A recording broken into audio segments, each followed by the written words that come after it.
Welcome back for part 2 of my discussion with Professor Michael McConnell of Stanford Law School.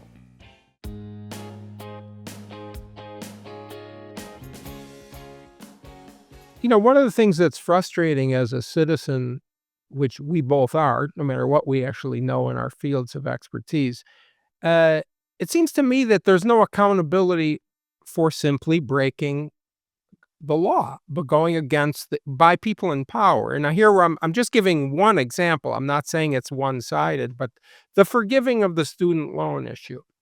Where was the accountability once the Supreme Court, at least spirit, if not literal, decision was broken by the president? There was no accountability of No, this, there right? really isn't any. I mean, a really great clear case of this was President Obama gave subsidies to health insurance companies that Congress had specifically refused to appropriate money for. The House of Representatives sued in court. Whether they really could do that is a subject for another day, but they did, and they were allowed to. But by the time the district court said to President Obama, you can't do that, $7 billion had already gone out the door. That's spending $7 billion not appropriated by Congress. If a corporation did that, they would be in jail. Right.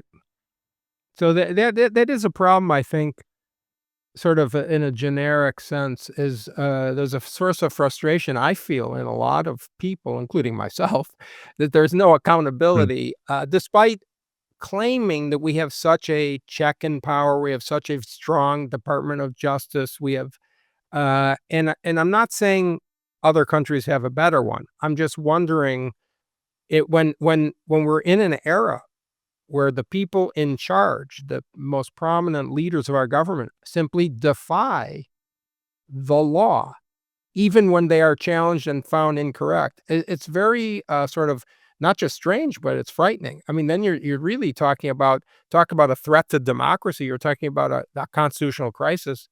You have a society that's sort of off the rails if you don't have an intact and valid Department of Justice Well, I system. think that's right. But, the way we have operated is when presidents do something that is, let's say, constitutionally questionable, and every president does, they all do things that may or may not be legal, it goes to court, and then when the courts say you can't do that, they stop doing it. Right. But that doesn't mean the people who did it are punished for it. They're not. It's like don't do it anymore, and you proceed. And for the most part, we've gone for 235 or some odd years on that system, and it has not been a constitutional crisis. I think what we've seen under Trump, but also to a somewhat lesser degree, but not a different, same sort of thing, even if lesser degree, under the preceding presidents, is more open defiance. And Justice Oliver Wendell Holmes called this the bad man theory of law, that it does, law only really, the only thing that's really law is when you tell the bad man he can't do what he is doing.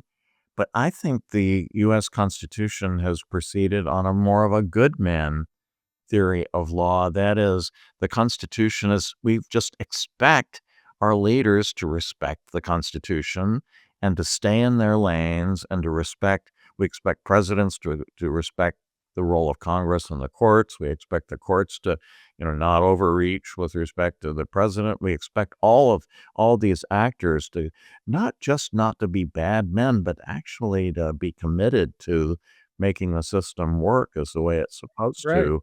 And To upholding the rule of in law. this, hyper-partisan atmosphere that we're in, I just don't think the respect is there. And we see President Trump saying things like, he's asked, does he have to follow due process? And he says, I don't know. Yeah, I saw that interview. I'm not sure Yeah, I don't know. I sort of feel like, he was answering the question, do non-citizens have the same, quote, "due process rights" as citizens?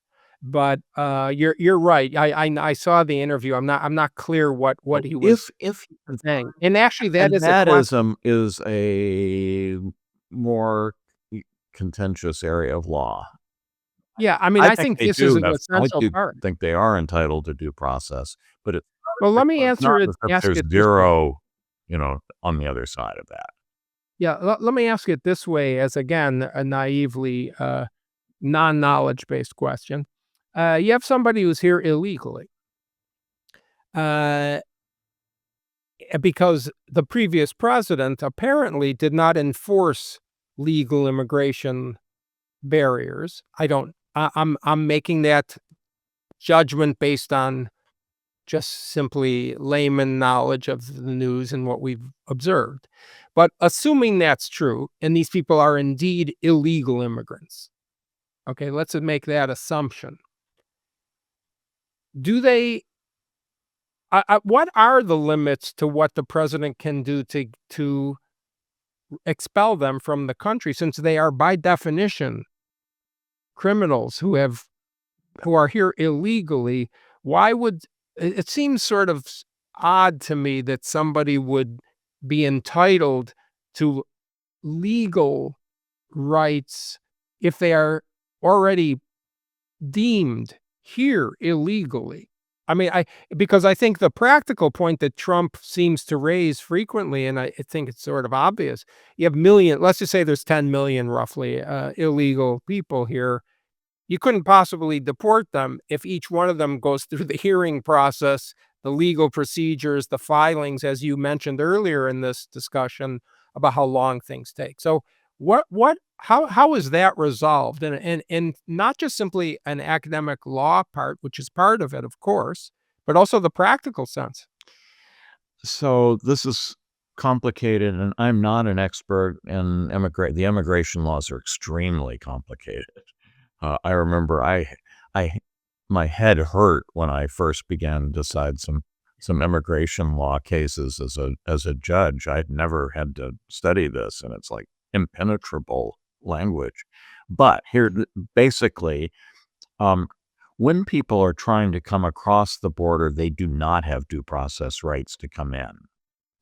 Uh, so if you stop them at the border, and by the border, that means, maybe not just the border, but a little bit in, as they're coming in, they can be sent back if they don't have the right to be here. And In other words, they don't get to demand a hearing, they don't get to demand that's anything. right. So what has been happening especially under President Biden, was that instead of telling them to go back, they were actually welcome. So people coming in unlawfully would actually intentionally report themselves to the officer because they would then get paroled in to the country. That was our policy under the last administration.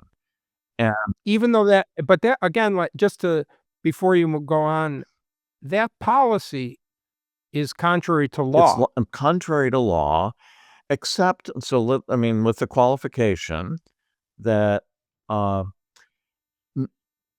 resources are limited. They can't deal with everybody. And so just like for a policeman to sit on the side of the highway and see somebody going 67 miles per hour in a 65 zone, yeah, the law says that that person ought to get a ticket, but in reality, they're not. There's a certain amount of that going on, but but the f- but the parole process, I think, was stretched beyond the limits of the law. There was also another detail. I don't know how much we want to be into the weeds of this, um, but under international law, people coming in have the right to make claims of asylum. That is, if you send me back, I'll be subject to persecution on the basis of, various things. Well, if you make that claim, you may have zero evidence for it. It may be total BS, but you make the claim, and then you're entitled to a certain amount of process on your asylum claim. And so that was also used by the prior administration as a justification for paroling people. And then they would be told, come back. You come into the country, and then they're instructed to report back to a hearing 8 years later, 12 years later. I mean, uh, and then we don't know where they are, and there's no enforcement of that. And so it was like uh, it was a fiction. Um, Now that back to so basically at the border, we can send people back, but we haven't been doing it. Once people are in, and especially if they're in under some sort of, um, parole or other legal basis, at that point, they do need process to revoke whatever status that they had. Now, having entered the country illegally does and now let's say you're in, St. Louis or wherever, and you're apprehended, you are not a criminal. That is, having entered, there is no law against, an undocumented person, which is the way we lawyers like to talk about them. Um, that's not a crime. If they were deported once and came back again, that's actually a crime, so they could be prosecuted. But just having come into the country illegally, you could not be prosecuted, you could not be sent to prison for that, but you are nonetheless still deportable. You mean, in Difference other words, between once being a someone's criminal and being deportable. right. Once someone is actually here inside, that means implies, or it is inferred from their existence inside, that was sanctioned by the government. Well, not Is that what you're that's saying? going a little too far. It's that you haven't Okay, committed a crime in the United States. I see. Um, Okay. The crime of entering is illegally. not you're not prosecuted for that, but you are Okay. still deportable. And once they've been ordered to be deported, like some of these people, and maybe this is a very small number, I don't know, have had their hearings, apparently, and have been told they are deported. What about those Well, people? Are those then people apparently we don't always deport them even when that's the case, and I think that's because of resource limitations, but then it may also be that some administrations are just not that interested and seeing that the law be enforced. I could have this wrong, but I believe that this person we've been hearing a great deal about, Obregon Garcia, was held deportable, and there's some dispute, but there's at least some reason to think that he was held like that he may have committed domestic violence and other actual crimes. And then what was held by the judge at the time was that he should be deported, but not back to El Salvador. He's a Salvadorian. Not back there because he was able to prove because of, I think, gang membership. I think it's like the Jets and the Sharks and West Side Story. If West he Side went Story back, like he would be uh, likely in danger? and he would be in danger, and so they could send him anywhere other than Salvador, and if I Mm. understand what happened here correct, it just seems like Keystone Cops, uh, if you believe what the Trump administration says, when they sent him to Salvador, it was just a mistake. But they didn't know about this order, and he was several hundred people were being sent to this, apparently quite horrendous facility in In in El Salvador, Salvador, right. and they didn't know that one of them, Garcia, had an order saying he couldn't be sent back to Salvador, and the lawyers admitted this in court. Well, I think the higher reaches of the administration may have tried to backtrack from that, but I still think it's the formal position that the United States took in court, and so that's why, you know, I mean, I don't know how you feel about these things, but, Individuals. I cases, think yeah. if it was a mistake, you just bring him back. They shouldn't have had to wait for a court order to bring him back. They should have just brought him back, and then they can deport him again. They can deport him to anywhere else in the world under the deportation order that is already in place.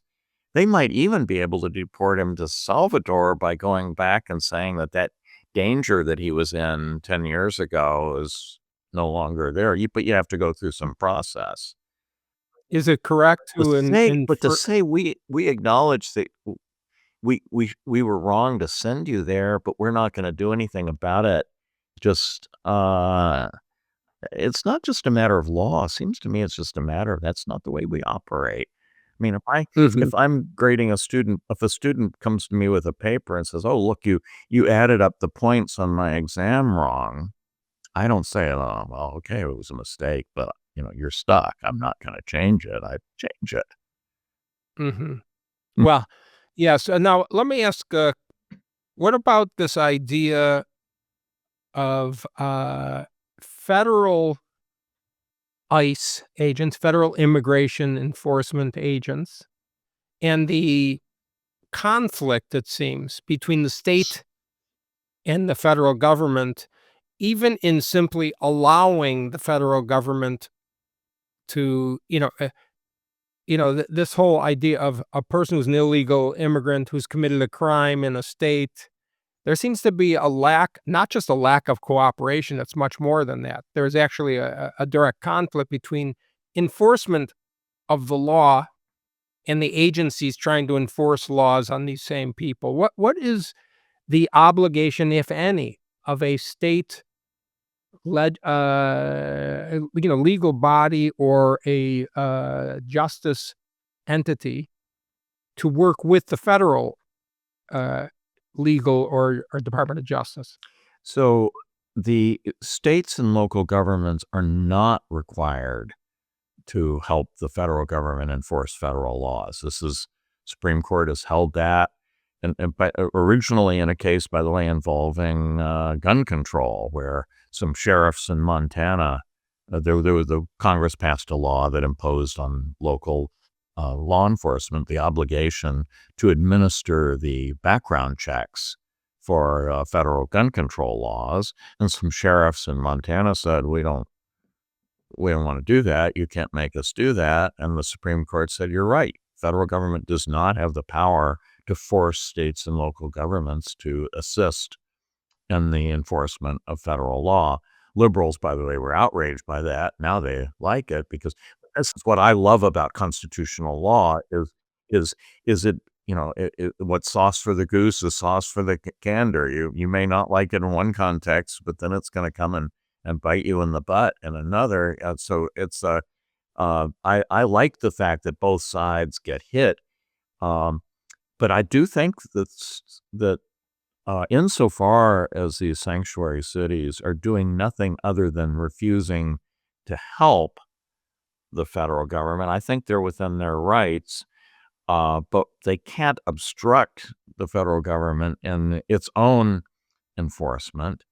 And I think that's a pretty clear statement in the abstract, but how that cashes out in individual cases, there can be some really, it's sometimes very difficult to tell the difference between withholding help and actual obstruction. This judge that was arrested in Wisconsin, um, uh, uh, apparently, in fact, I don't think there's any doubt what happened here is that um, the federal agents had said, we're going to arrest him as soon as you're finished with your proceeding, and we will do it out in a public area. We're not asking for your help. As soon as he gets back to the public area, we're going to arrest him, but we want to let you know that's what we're doing here. And instead of sending him back out into the public area, she called some people up and sneaked him out in a side door to so that he wouldn't be where the federal agents would be able to Right. arrest him. I think, yeah, She was arrested, that and smells so of far worse she's than, charged with obstruction of justice. Yeah, and what do you think I about actually that? think I mean, I don't know the facts, obviously, but, Mhm. I think that's probably right. Now, the only real interesting question is whether any of what she did was an official action as a judge.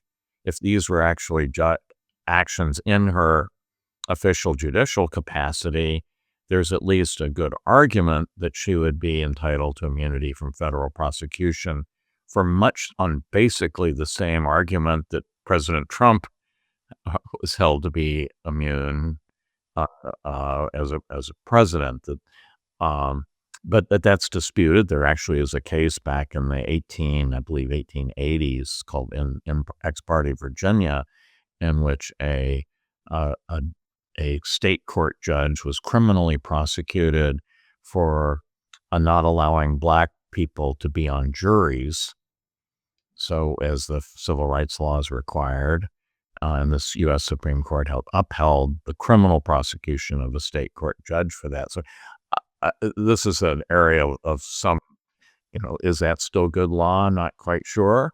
But that looks to me as though that's on the other side of the line. That seems. On It the seems other this. hand, Go ahead. if the state would not have been, the judge would not have been required to send this person, out. I mean, to Right. actually help. So it's going Right. to be a lot of. I think there are going to be lots of clear cases on both sides of this line. But Will this be the defense, though, for this judge? Will the defense be, or is the defense, I don't know, that she exercised her action as a judge? In other words, she vis-a-vis what you said, which is basically she doesn't have to cooperate legally. Is that the defense, that she was acting as a judge to let him I out the haven't back door? seen. I assume she's filed something. I haven't read Mhm. what their Okay. defense actually is, but I would guess that she would have two lines of defense. One is a line that any state or local official would have, which is, I'm not required to help the Mhm. federal government, and so it would be, which side of the line does this action fall on?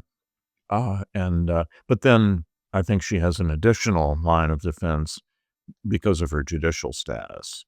And you can see why it just isn't good to be prosecuting judges for their official acts. Like, Official that would acts. mean that That's if right. you're sitting there as a judge and making a hard decision, you have to ask yourself, well, am I putting myself personally in danger? You want the judge to be making the judgment on the basis of, Right.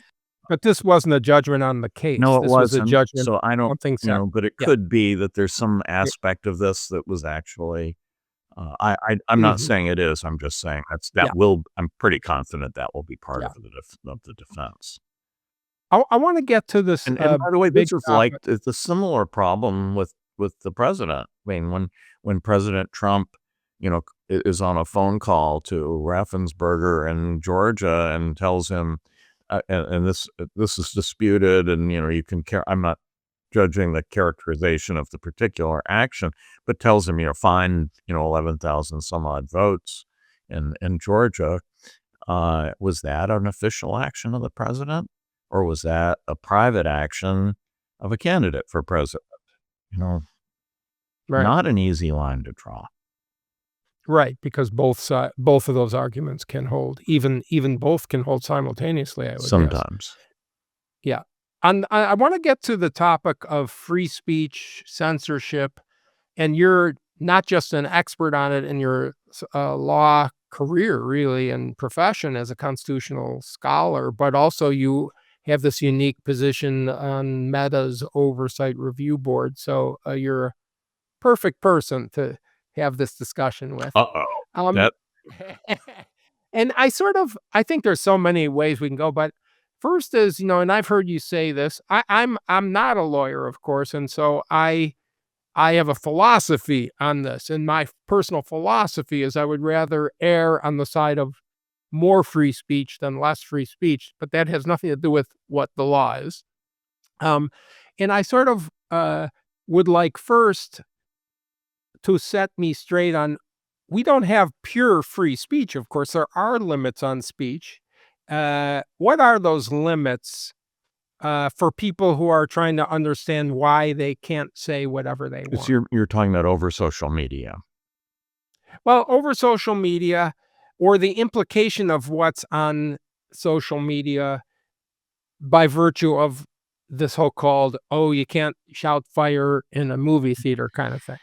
Um, w my view, and I think the Supreme Court sort of supported this, in a recent decision, but, uh, these are private companies. They run these platforms, and they can censor people if they want to. I mean, it's just like if, you have your, this is a podcast, or I don't know what you call it, whatever we're on right It's a now. podcast. Uh, you invited me, but you didn't have to. And if I say something outrageous, or even if I say something extremely reasonable that you don't like, you can shut me down. It's your, Like what you just yeah, said. it's your thing.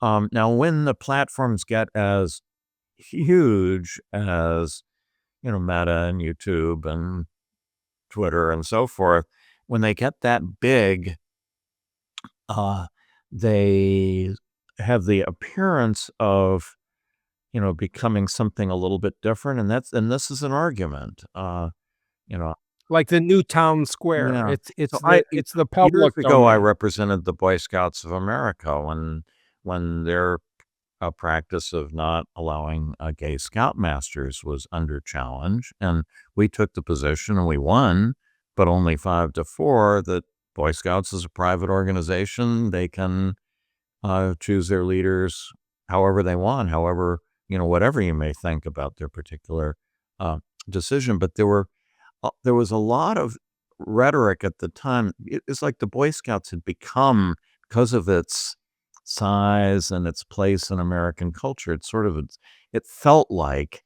it was a public institution. And I think that's behind a lot of this with companies like Facebook.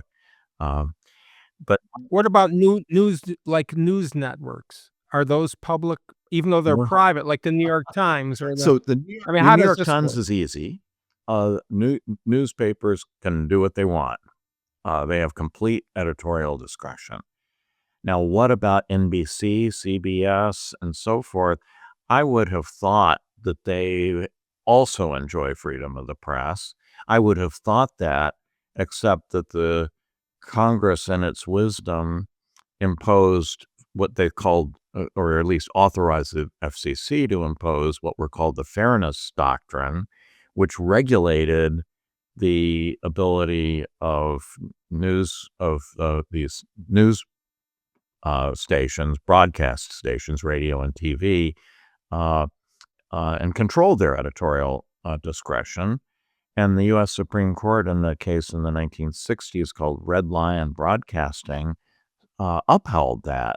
Now, I teach that case. I love teaching that case. I think that case was wrongly decided. What does the case hold It holds again? that for broadcast, TV and radio, that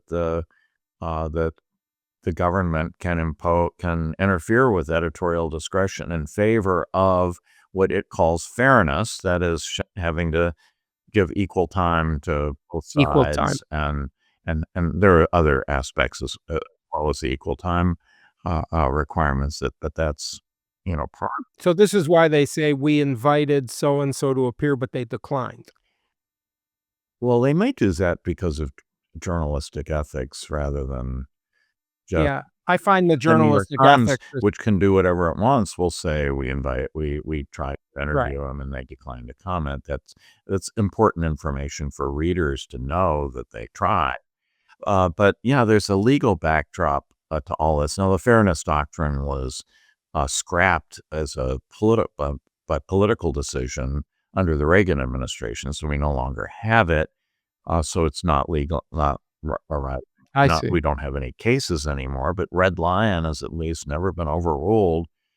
And some people say, well, Red Lion was right, and the social media companies are more like broadcast stations than they are like newspapers. And so um, the government should be able to regulate this. This is the basis. Texas and Florida passed these laws that would have subjected this social media companies to a kind of equivalent of a fairness doctrine. Mhm. Supreme Court, rather confused and not really straightforward decision, said no, they can't do that. But that's not entirely settled. And Justice Clarence Thomas thinks that the social media companies are, in effect, public utilities, that they're like, the electric company and have to serve everybody equally. It's a respectable position, even if it isn't one that I share. So that's the law side of it. But as to what the oversight board does, we are not in Yeah. the law at all. We have nothing to do with.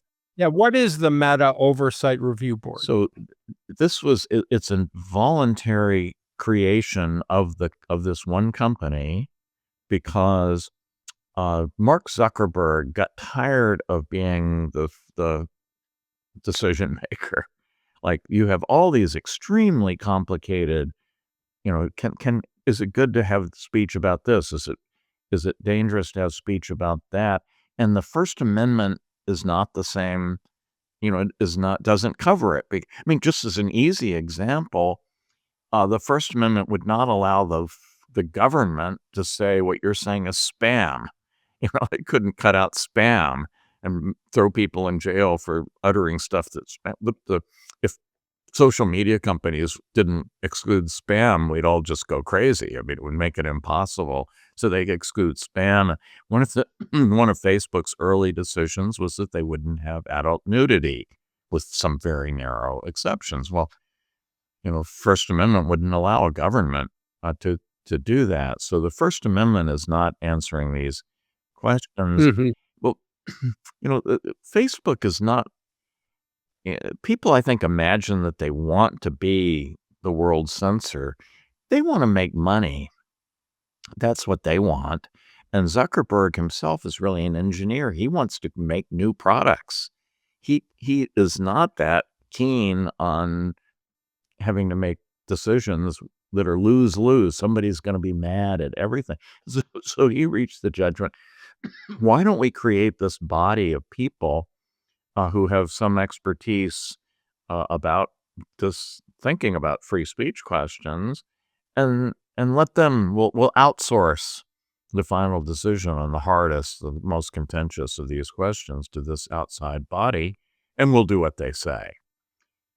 They didn't Yeah, have to do that, but they did do that. And so we are basically, the oversight board is basically Meta's creation to have this happen. Now, it's in their interest because it gets this, hot potato, out of Zuckerberg's lap yeah, onto somebody else. onto Yeah, it's somebody a else. shift of But responsibility. I think it's in the public interest too, Mhm. because this is a fair, I mean, nobody's balanced, but it's a pretty representative, diverse group. 22 people from all over the world. Very distinguished. I mean, myself may be excluded, but very distinguished people with relevant expertise. Uh, and I actually think the public should be very pleased that this kind of a body exists, but it has nothing to do with free speech under, the First The Amendment. First Amendment. Right, it's a separate issue, but I would say something. Yes, I understand everything you're saying, and intellectually and even legally. On the other hand, during COVID, um, I was advisor to the president. I said the data in a tweet, for instance, about masks, literally giving the data, and I was not only blocked, it was taken down and my account was suspended as the advisor to the president. Uh, and then when I talked about that in the White House, by the way, people were sort of laughing and saying, yeah, well, they also blocked the president himself. No, which I think these are examples where I don't see how that's in the public good in a free society, or even intended to make money, quote unquote. Like you said, yes, it's a business. We would think that businesses want to make bottom line, but I'm not sure how that serves the public to make them not hear what the advisor to the president was saying during an emergency, or not hear the president himself. And I'm not sure that's, at least in my gut feeling, and I'm biased because I was an object of that decision.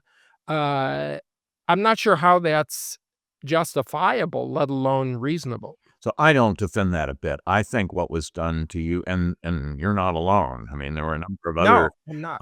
experts who were being excluded, and then you had But my position was you very also important. had these fact checkers who are, like undergraduate degree holders who are telling PhD experts that, that they were wrong, and this was a terrible time, and the company, I mean, Zuckerberg himself has admitted that this was bad. Not that it does you any good retrospectively, but he has No. a By the way, I just want to interrupt and say, I'm not talking about a specific company either. That was just an example, but I'm saying the issue it to me wasn't is, just Facebook, it was most of them. yeah, I know, All right, exactly.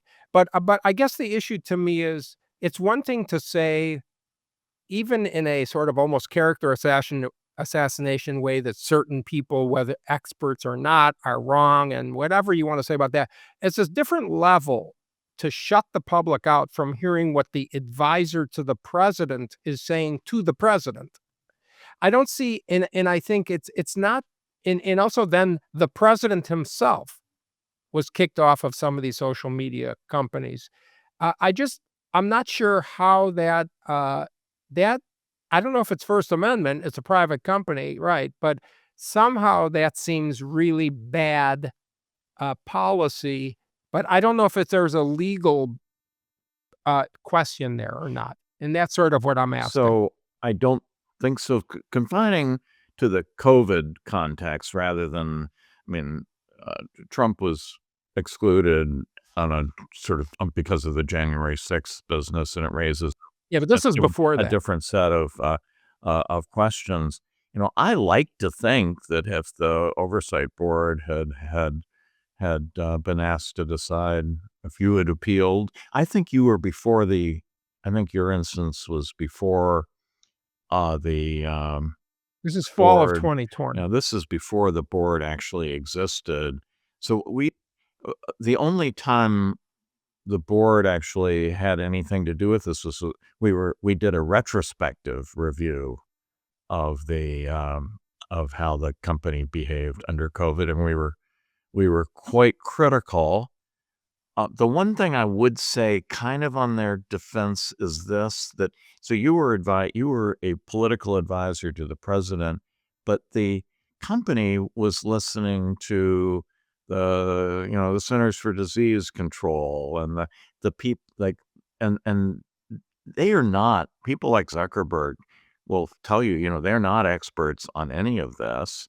People are dying. It's like, who's going to, it's a hugely consequential decision, whichever way you go. Maybe we Yeah. should cut the company a little slack when they were doing what the official, they were following the advice of these official bodies. Now, one thing, I mean, let me tell you two things that the board criticized retrospectively when we issued this report on the COVID period, is that one thing is, we think it's really bad when government officials call social media companies and tell them you should take down. I mean, and I think you were Absolutely. mentioned by name, and you weren't the only one. I think our Right. colleague, This was secondary uh, in 2021, and really, but not just COVID, but other issues as well. The government would actually call the companies and tell them what they wanted taken down, and it and I actually, if you read the record in the case, which is about this, which is called the Murthy case, the The factual findings are chilling about how much the government told the companies. And it was surprising to me that how much the companies actually resisted. And in one case, like the number 2 person at Meta actually calls the White House and said, "No, we can't take this down. Our rules, this is in compliance with our rules. We can't do it." And what did the White House do? They said, "Take it down anyway." And that was the day that President Biden went on the news and said that Meta was guilty of, like, I forget the exact quote, but something like Yes. murdering 1 million people. I don't think he used the word murder, but No. responsible for the deaths of 1 million people. And the administration said, and we're going to look into antitrust investigations of the company. And lo and behold, the company folded. Now, isn't And that so I would think that's I think I illegal. think this is terrible. I mean, I think this is similar to some of the things President Trump is doing now, but it was done then and very systematically. And what we said was that the companies should adopt a policy of any time the government tells them to take something down, that they make that public, Public. so that it there can at That's a good least be idea. accountable for that. I think that's a great idea, and Yeah. they've sort of halfway agreed to that, but I'd love to see them fully embrace that, and not just in the United States. Other parts of the world are, if anything, worse on that. Now the Right. second Well, we see it in the UK right now. It's absolutely. really Actually, the first time we made that recommendation had to do with the London Metropolitan Police, who had told the companies to take down a kind of music video uh, that they thought was encouraging gang violence. Uh, hmm, so anyway, so that was one thing, and then a related point what we also made is that looking forward into the future, that they should be less reliant upon these single authoritative governmental sources, but should open when they're considering issues of scientific and historical and other truth, when that they need to hear from a wider range of mhm. voices, because sometimes the government is captured by a particular faction, and it's certainly Not just sometimes. okay, but sometimes Yeah. COVID was. I think we all learned a lot about COVID and how and what it does, what it did, uh, As an issue, and it exposed I so hope many we things. just take away a lot of good lessons from it, Mhm. because it was so many things were done that should not have been done. I wanna finish up with a small, uh, amount of time on the Supreme Court itself. We hear a lot about Congress wanting to have ethics oversight. It seems to be, again, I don't know if it's a change, but it seems more politicized in terms of the reputation of the court, the criticism of the court, and maybe I'm wrong historically. And then the remedies are always, we're going to quote pack the court, meaning, I think, increasing the number of justices. But then there's this accusation, oh, this president has packed the court simply because he nominated the people he wanted. Uh, what is happening in a sort of a broad sense? Is this a different era about the Supreme Court? Has this always been very contentious? And secondly, what is the future? Will there be changes, do you think, in the number of justices, et cetera? Lots of questions there. Historically, there have been 3 or 4 times in American history where the composition of the Supreme Court has become a headline political issue, where presidential candidates and so forth debate it and so forth, and then it becomes calmer for a period, and we're in one of those periods where the court is much criticized. But you may note that that criticism has actually quieted down since President Trump's second term, because Mhm. when you have a Democratic president and the court is countering that, because the checks and balances go against both sides, what that the left was very upset at the court, and I think they were actively undermining the legitimacy of the court. They were deliberately trying to do that. Well, now the court's function is checking this president, and I think the interest in undermining their legitimacy has pretty much withered away. Now, if they started upholding most of what Trump is doing, we'll probably get that criticism back again. But as long as the court is in its current posture of checking at least a lot of it, we just hear a little bit less. Mhm. Now, you ask specifically about court packing. I was the first witness at the Biden's commission on Supreme Court reform back a few years ago, and denounced the idea of adding justices. If that happens, the court becomes a complete political football. And if the problem today is that the court is maybe a little too political and not legal enough, well, I don't think the solution is making it 100% political. That seems Mhm. like a bad idea. Now, the criticisms of the current court are partly based upon a historical accident, because going way back in my entire adult life, we've had alternating Republican and Democratic presidents. And they, other than when, Carter lost his second term and then you had 3 terms of Republicans in a row, um, other than that instance, every president nominated and heck put 2 justices on the court. That's not in the law. It just happened that way. It just Mhm. happened that way. And and when that happens, you have a kind of balance. That's the reason the court is so closely divided, is because we shift uh, parties for the nominating uh, individual. Well, um, President Trump in just one 4-year term nominated 3 justices, Mhm. whereas in the past, in an 8-year term, they were nominating 2.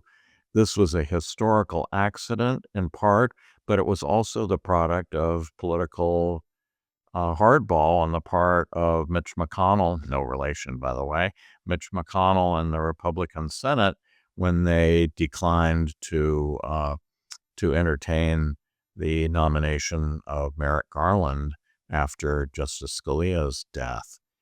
And it was political hardball, but I'm persuaded, and some major Democrats have confirmed this, that they'd have done the same thing if the shoe was on the other foot. This is a Mhm. pretty obvious act of political hardball, but it was political hardball that that led to this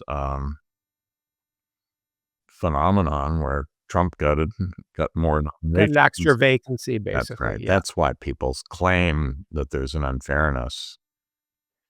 What I I just think want it's yeah, just on the human nature side of things, and I don't know if this is just obviously an opinion, but the Supreme Court is in the news a lot, in the opinionated news a lot, whether it's news or not, but anywhere commentary.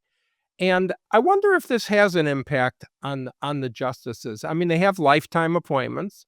So in that sense, okay, realistically, they really aren't subject to the whims of the political day, but they're human beings. There are potential assassination attempts. Their character assassination is common now in the media. I wonder if you could have any insight into, you know, does this have an impact? I mean, I would guess not consciously, but of course they're human beings.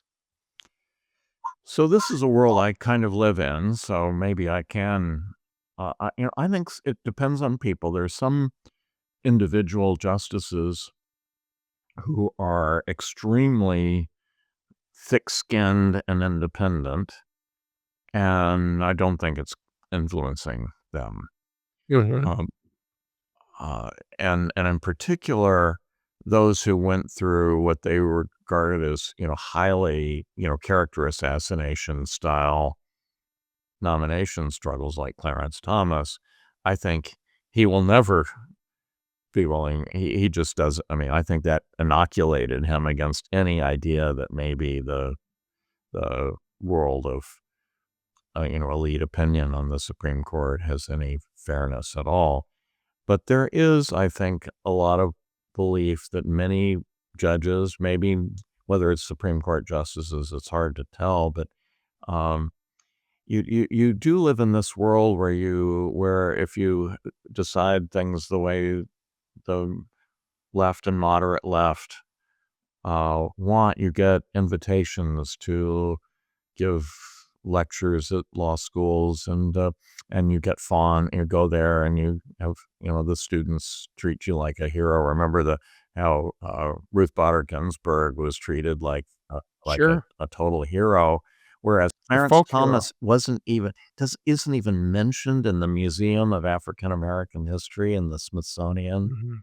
Uh, Yeah. it's and this was dubbed by somebody, I don't remember who came up with this, but the greenhouse effect, because Linda Greenhouse was the Supreme Court reporter for the New York Times for many years, and so the greenhouse effect was that judges tend to sort of move s- to the left, or at least moderate left, uh, be, be, because of the influence of newspapers, and not just newspapers, cocktail parties. So, most of the justices go off. I remember one of them would go off every summer to Gstaad and meet with a lot of Europeans, and be, and whenever you do something that they like, you're treated like a hero. And when you do something that they don't like, you're treated like a rat. And it would be only human to be affected by Yes. that. Mhm. Um, so if you look over time, there have been a number of people who appeared to be conservatives when they were appointed to the Supreme Court and moved to the left over the course of their lengthy careers on the court. Yeah, that's my impression. I I don't always think want. there's a single example. Maybe Byron White, but I don't think he really is an example of somebody who was appointed looked like he was of the left and moved right. Right, the swing vote, the way I look at the swing vote always seems to be a Republican appointee who is the moderate center and goes either way, but you don't. Again, I haven't studied it, but it sure seems like the leftist type appointments, they're never a swing vote. We know where they're gonna be. And maybe that's an over I is that you think that that's a generally true Well, I statement, think or. it's generally, I don't think it's always true. I think there have been some times when Justice Kagan and Justice Breyer in particular have been, have departed from the party line. But it's usually true. And Mhm. even in cases where it seems a little odd. So the conservatives divide not just over how the case should come up, but they often write separate opinions because they have different ways of thinking about it, even if they come to the same conclusion. And some of these opinions are really quite feisty, and they go at each Mhm. other. There's just no sense that the conservatives on the court are like on a team. Well, there have been cases. I mean, I think, for example, of the Obergefell case, the same-sex marriage case, which, whatever you think of the outcome, the opinion was a mess, and but not a single one of the liberal justices who joined in that wrote a separate opinion saying, "Well, I agree with this, but how about if we offer a more coherent explanation for why?" It was like a lockstep. And I think Mhm. it's an interesting difference between the left and the right on the court today. I I'm guessing that is not an inherent thing about left and right. I think that's probably contingent on our current circumstances, but I'm not sure. Hmm. Well, they are, like I say, they're human beings, and sometimes we forget about that, including our politicians. Good or bad, they're human beings. So, all right, I think I'll stop intruding on your day, and thank you again for taking the time. There's so many things to talk about. I hope I can have you back. Well, thank you, Scott. It was enjoyable. Thank you. Thanks for listening to Independent Truths with Scott Atlas. If you want to find out more about today's guest, Stanford Law Professor Michael McConnell, check out his writings and interviews in the media, and particularly on his Stanford Law website. And don't forget, subscribe to this show on YouTube, as well as Spotify, Apple, Google, and anywhere else you're listening to podcasts today. And I'll see you next time.